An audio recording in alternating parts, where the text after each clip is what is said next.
Ey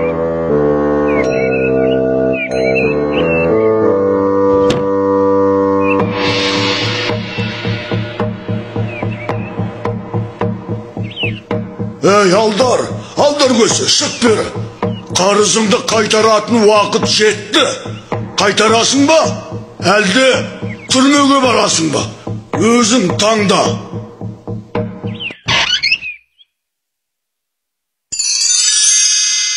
Ағам үйде жоқ. Ақша мәселесімен қалаға кеткен еді. Ал сен кім боласың? Мен Алдар көсенің жиені болам. Қонаққа келіп едім. Бал жарайды. Алдар көсенің жиені. Менің үйіме жүр. Ағаң қарызымды қайтарғанша үйімде тұра тұрасың.